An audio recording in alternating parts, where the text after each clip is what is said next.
Domingo. Maupay nga adlaw, buntos ang kalbayo. Maupay nga adlaw, Dervisions. Ako si Prince Aguilar, taga Service, orasan iyo kinahanglanon. Ako naman liwat si Miles Bungay, maghahatag sa balita nga ngudyan matatapuran. 24 oras nakaandam para sa Kauswagan Radio.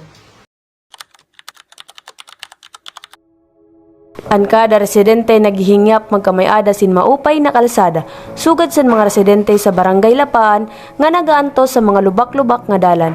Nga kun may da beses nagiging sanhi sin aksidente ngan problema sa transportasyon, ang dalan nga diri matapos-tapos tungod sin diri masabtan nga kadahilanan. Ako si Irene Rafael, residente sa Barangay Lapaan. Maya Kansani. Ang makuri talaga amon agian. Diri masiring nga, kuwan. Maupay, makuri good. Diri laro mamay. Ay maihan na ito na diri kan aayos. Pero wala ko sa mahimo kay diri man kita sanaan magkukuhan. Papanginan. Ito na lang. Pero diri naapektuhan na nimo as a kan ba sari-sari store owner ba kuan bagaan Kung ko sa kuwan, okay man daw siya kay panggusanin na malalagkan. Kaya maihan naman ito sa sana. Diri naman ito masiring nga bago sa amon. pero na-actionan gyapon ito na sigad na kuan. Bago sa yan ako pa man. Okay. Ako si Pilipinas niya, resident sa Barangay Lapaan. Ako ni Del 37. Sumalahan mga residente ha Barangay Lapaan, kung aga ang pamasahe tikang hasityo uno, ngadto ha Lapaan mga 30 pesos. Pero kung gabi, naabot ang pamasahe 40 tubtob 50 pesos. Depende kung ano ang sakyan, ngang kung may karga pa nga pwede dugnan pa ang bayad. Nakadepende gihap kung ana mamamasada pa kung gabi. Kay ang kadaman haira, diri na biyahe kung gabi. Tungod kay masirom ngan delikado gihap ang dalan. Pero la paminuto. Pero ang sigad talagang problema sa inyo. Andi na nalaman. Ano ko rin. Makon.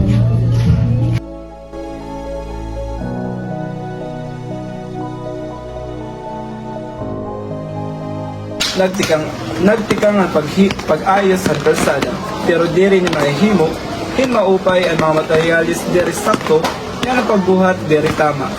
Ang mga residente nagkukuri tungod hining nga kalsada, nga ang tabalyo ay mapamasahe, nagdudubli-dubli ng mga aksidente.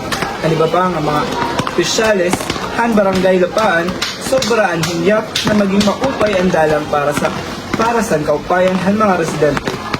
Diri paghihap mawara ang paglaong han mga residente, samtang hera nagbabayad himbuwis, hintama ang ira ginhangad, nga unta tama gihap ang buwis, ng dugot pawis pinaghihirapan. Pero ang korupsyon, makuri iwasan ng dikyan kung ang mga tao paday maging bulag, han kamotoran ng atub-atubang ginhimo ang mga nasa katungkulan.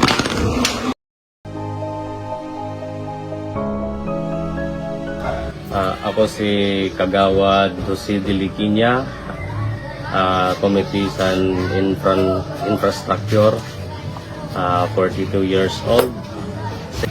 Ang iunong naman sa namon kalsada since pira na ka-years na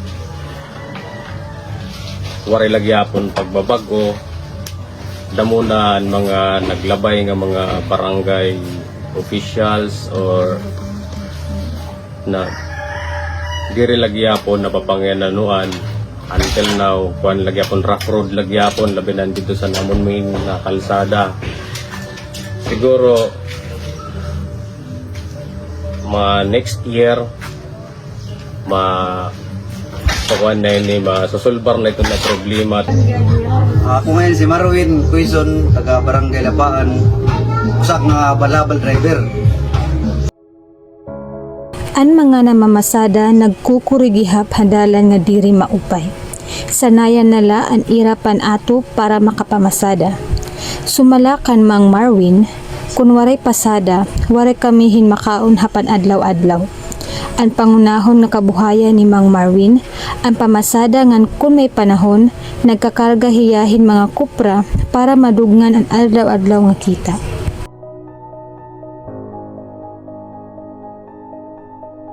Felix Gian Rabi. Ida. Ikan sa Antapaan.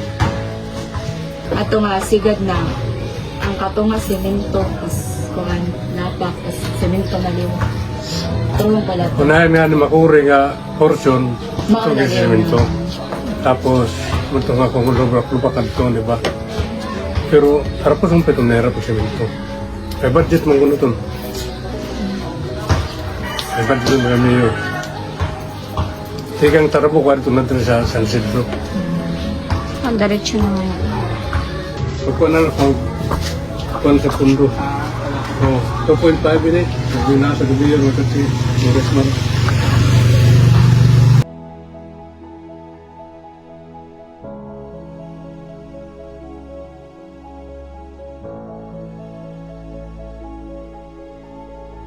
Sino ba ang mas naapektuhan? Ano ba ang kalakip na hirap na ginagian sa mga residente tungod sa daang pangako nga napako?